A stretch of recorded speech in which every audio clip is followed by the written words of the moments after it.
Welcome to another interview in our FM Expert series. I'm delighted to be joined by Dr. Rachel Dick. Hi Rachel, how are you?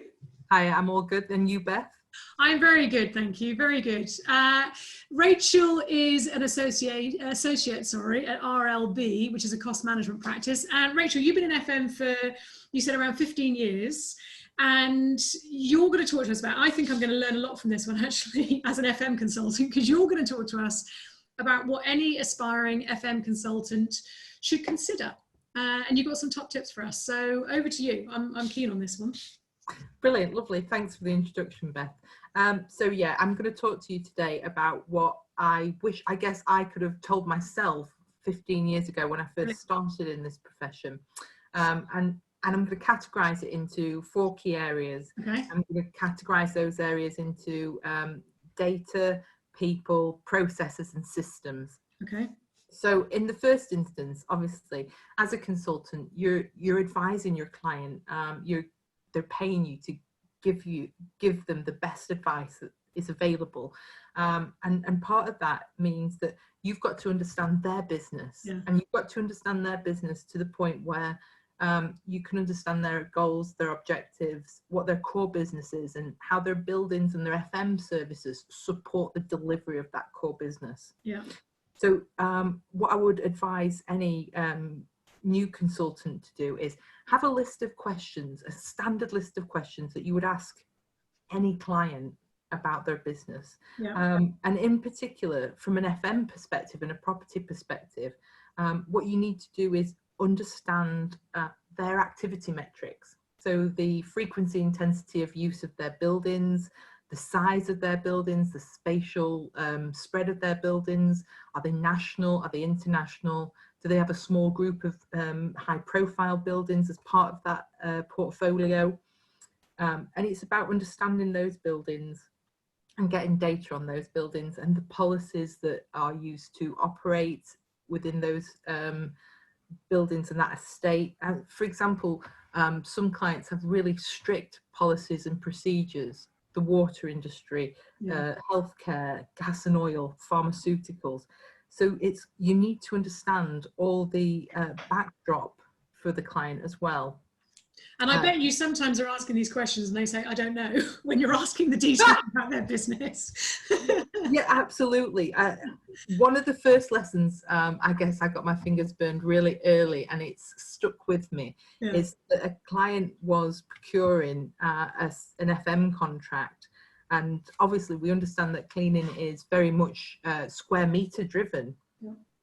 And we did not have a full picture of Yeah. total square meters that we were procuring for, Yeah. to the tune of 10,000 square meters out, which is actually quite a considerable sum for the contractor to go back and reprice.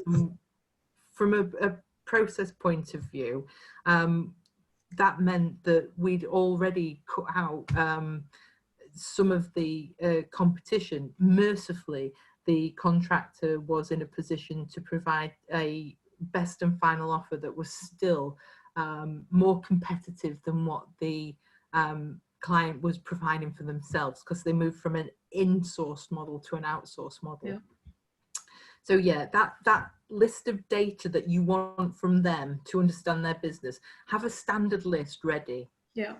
For every service, but predominantly for your hard FM and for your cleaning. Yeah. What I've found from analysing the data over the years is that the hard FM and the cleaning services are the most onerous in terms of the budget commitment. Yeah.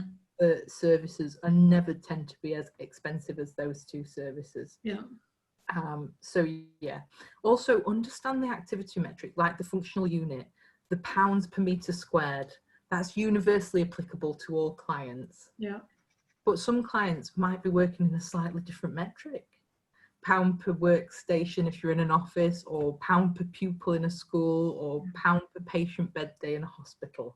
So understanding what your clients' metrics are, what they're reporting on, and how they're required to report, both regulatory and from a performance perspective internally, understand what they need to know and understand how they report on their metrics. Listen, that's a brilliant tip as well for anyone changing jobs. You know, so if you've been an FM in a office building, you suddenly become FM in a school, those metrics change. So you've got to these are the same sort of set of questions you ask in a new role as well, don't you? Because how you've been doing it there is different to how you're doing it here.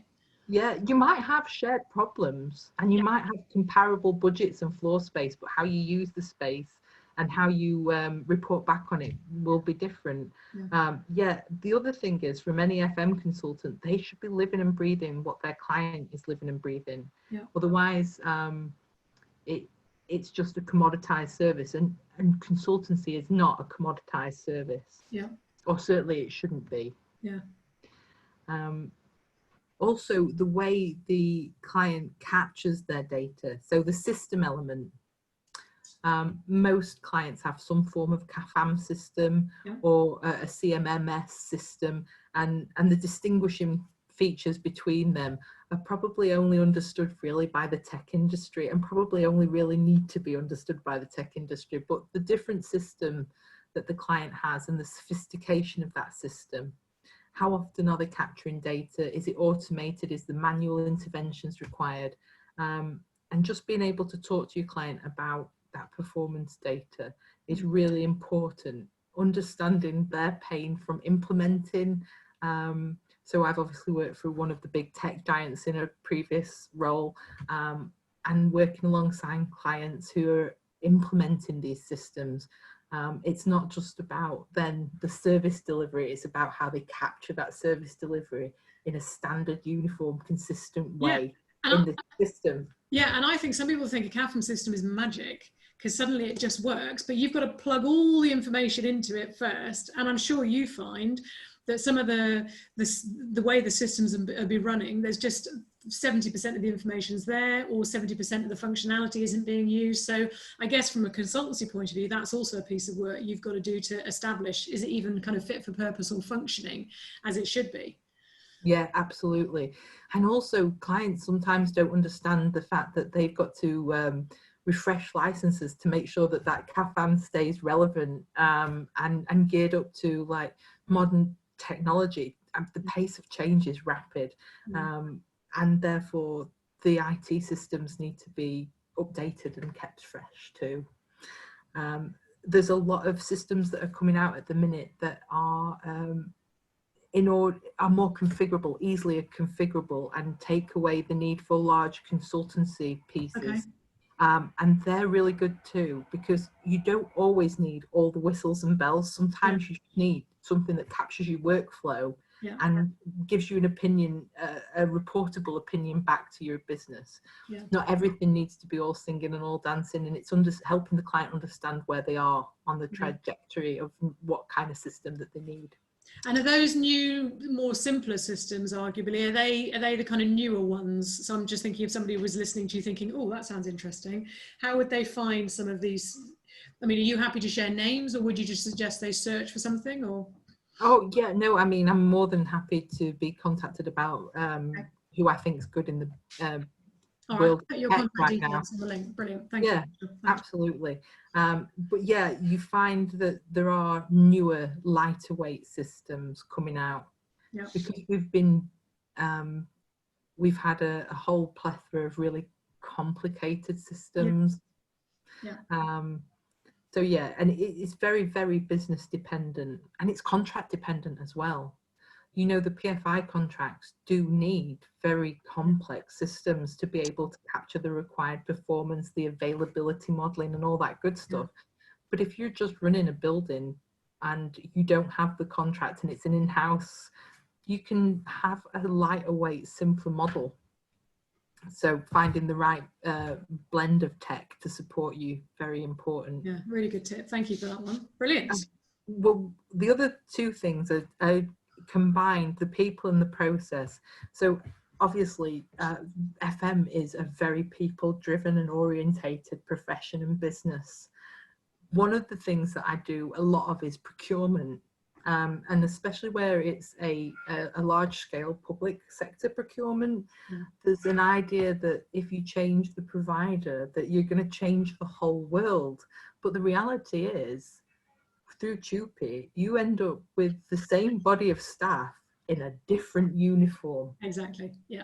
So unless you're doing something radically different in the service delivery model, which you tend not to, you might beef up the KPIs, you might tighten up the service level agreements, you might make the spec slightly different, but at the end of the day, the people delivering that on the ground are the same people that were delivering it under a different uniform the day before. So actually it's about engaging with the people, motivating them.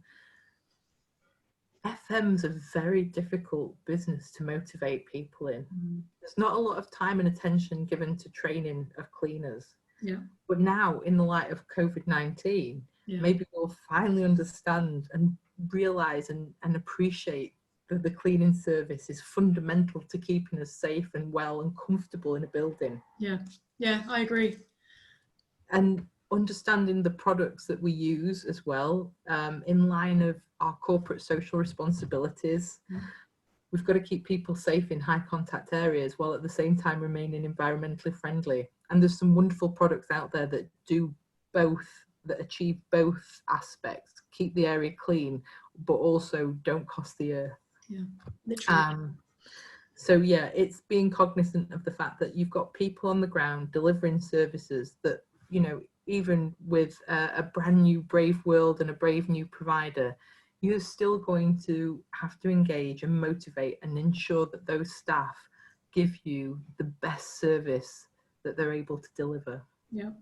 And part of that is making sure that the processes that you deliver them services by do not inhibit them staff from being as productive as possible. Yeah. And what do I mean by that? So the idea that you are, that Big Brother is watching the staff, it's very off-putting, you know. So maybe we use simpler tech to capture movement of staff to show that the service is happening. So you can show that from a performance perspective, that the supplier is delivering the service, but without the ideology of clocking in and clocking out. Yeah. And there's plenty of technology now that allows you to see where an area has been cleaned, where it's been used, where it's been cleaned again, without having to monitor staff in a sort of overt way. Yeah, because nobody responds well to that, do they? No, absolutely not. Yeah. And it shouldn't be something that we would, you know, move towards in the future. There's got to be an element of trust. There's got to be an element of shared commitment to deliver a service and a continuous improvement. Do you find when you say things like this about trust and considering how your process or technology is affecting the people who are doing the activity, do you find pushback because people want it to be very evidence-based, or people want to be able to prove from both sides that things are being done? Do you find pushback, or has there been a change in the way people think about this? It's very client dependent. It really is very client dependent. And again, it's about the level of strictness that they're operating within. So for example, in the water industry, you've got to have sign off at every level. You've got to show a level of governance has happened and a level of service delivery has happened. But in areas that are not as strict as that, the idea that you capture that something's happened, but without it being Big Brother, is definitely more of a mindset that's coming through now.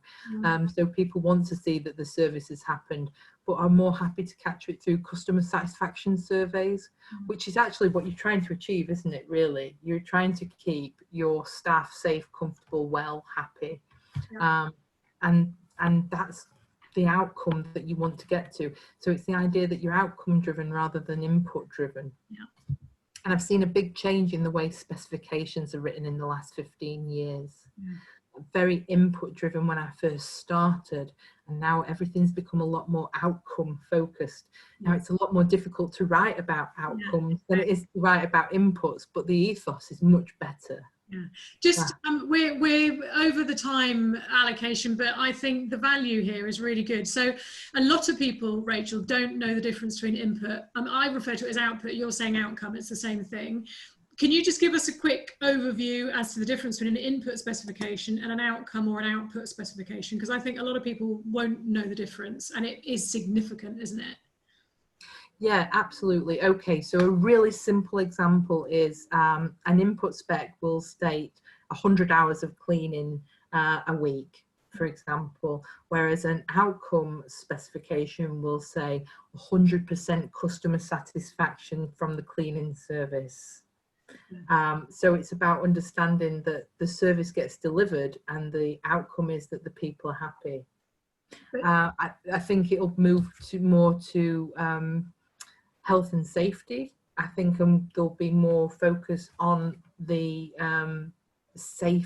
safety of spaces. I still don't think that needs to be an input driven spec though. Yeah. There's ways of testing it. Because fundamentally you are appointing a service partner because they are the experts in that field, and if you create an input specification you're telling them exactly how to do their jobs, and you're not, and then the risk's back with you. Exactly. Rather than, but you're right, the word you chose there, Beth, is absolutely bang on. It's about the partner. Yeah. It's a service partner. It shouldn't be a commoditized service offering. Yeah. Oh, I mean, we could carry on. I'm going to stop, but we could carry on because the content is incredibly useful. I may have to get you back. Anytime.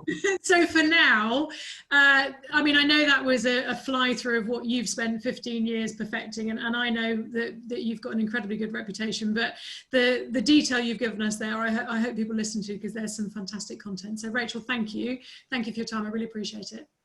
More than welcome. Thanks, Beth. Thanks for the opportunity.